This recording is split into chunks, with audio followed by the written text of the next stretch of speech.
Tim hukum PDI Perjuangan yang dipimpin oleh Bapak Gayus Lumbun telah mengajukan gugatan secara resmi ke PT UN untuk menggugat keabsahan pendaftaran Prabowo Gibran yang diterima oleh Komisi Pemilihan Umum pada saat peraturan KPU tentang batas usia Capres-Cawapres belum dirubah.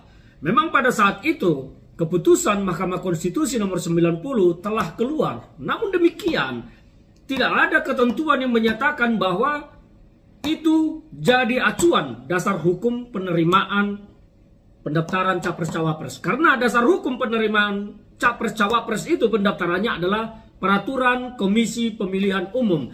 Dan pada saat pendaftaran Prabowo Gibran diterima, peraturan KPU belum dirubah. Sehingga ada potensi perbuatan melawan hukum pada saat diterimanya pendaftaran Prabowo Gibran saat itu. Dan ini digugat oleh tim hukum PDI Perjuangan di Pengadilan Tata Usaha Negara di Jakarta. Dan telah dinyatakan gugatan tersebut diterima dan akan diperiksa, diproses oleh Pengadilan Tata Usaha Negeri Jakarta. Ini akan menarik. Ternyata pertarungan belum selesai. Meskipun kalau kita bicara tentang proses politik dan proses pemilu, maka hampir bisa dipastikan Prabowo Gibran akan mengucapkan sumpah sebagai presiden dan wakil presiden pada bulan Oktober 2024 nanti. Namun proses politik akan terus berjalan karena apabila sekali lagi apabila PT UN mengabulkan permohonan gugatan dari tim hukum PDI Perjuangan dan menyatakan pendaftaran Prabowo Gibran tidak sah, maka akan menjadi sebuah eskalasi politik baru yang tentu proses politiknya akan terjadi nanti di DPR. Apakah konsekuensi dari ini semua nanti akan membuat jabatan atau posisi Gibran Rakabuming Raka menjadi tidak sah dan harus gugur? Kita akan lihat. Tetapi secara logika apabila keputusan itu nanti final dinyatakan bahwa telah terjadi pelanggaran administrasi dan membatalkan atau menyatakan pendaftaran Prabowo Gibran tidak sah, maka DPR tentu harus memproses ini secara politik di gedung DPR kita. Nah, pertarungan politik nanti di sana akan terjadi. Apakah partai-partai yang selama ini mendukung Gibran akan tiba-tiba berbelok kemudian menjatuhkan Gibran di proses DPR, kemudian masuk di Mahkamah Konstitusi untuk penetapan dan masuk ke sidang istimewa MPR, Gibran dinyatakan gugur, batal sebagai wakil presiden dan harus dicarikan gantinya. Ini akan tentu menarik ya. Jadi ternyata bahwa posisi Gibran belum aman sebagai wakil presiden.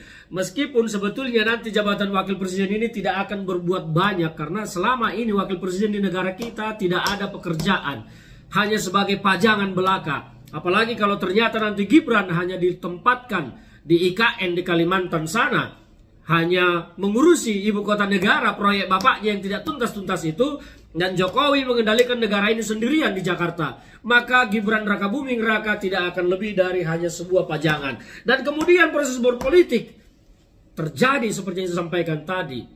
Petun mengabulkan gugatan tim PDI Perjuangan, masuk proses di DPR untuk dilakukan dan diajukan ke Mahkamah Konstitusi dalam bentuk penetapan, dan masuk ke sidang istimewa MPR untuk memberhentikan Gibran Rakabuming Raka sebagai wakil presiden. Ini akan menarik. Tapi apakah ini akan berhasil? Tidak ada yang tahu. Kita akan lihat ke depan ini seperti apa prosesnya. Kita juga tidak tahu apakah Petun akan mengabulkan atau tidak. Tetapi ternyata bahwa proses politik belum selesai dan proses hukum belum selesai dan akan terus berlanjut. Saya pikir bahwa PDI Perjuangan sangat layak memperjuangkan ini, menggusur anak haram konstitusi yang menjabat di negara ini karena tidak pantas. Selain karena tidak pantas secara hukum, secara aturan, secara adab, secara moral, dan dia juga tidak pantas dari sisi kapasitas. Mungkin produk hukum telah melegalkan Gibran sebagai wakil presiden atau calon wakil presiden, tetapi ada hal-hal yang masih belum layak untuk menerima Gibran sebagai wakil presiden yang sah. Kita tunggu proses ini berlangsung, kita tunggu nanti hasilnya seperti apa, tetapi Bagi saya ini menarik. Kita terus mengikutinya nanti, dan saya berharap masyarakat akan mendukung upaya-upaya penegakan hukum dan tidak mencibir ini sebagai sebuah sifat kekanak-kanakan dari PDIP yang tidak menerima kekalahan. Tidak, PDIP sudah menyatakan menerima keputusan Mahkamah Konstitusi. Artinya apa? PDIP menerima apa yang telah menjadi sebuah proses politik dan proses hukum. Tetapi PDIP juga punya hak untuk menempuh jalur-jalur hukum lain demi menegakkan demokrasi di negara kita, demi menegakkan hukum di negara kita. Itu tidak haram dan itu sah untuk dilakukan. Karena PDIP harus bekerja menjaga demokrasi bangsa kita supaya ini tidak dijadikan acuan oleh para pemimpin-pemimpin kita ke depan untuk berlaku jahat, berlaku curang di dalam demokrasi. Saya sebagai pribadi mengajak kita semua mendukung langkah PDIP hingga menjadi ini sah, nanti clear semuanya.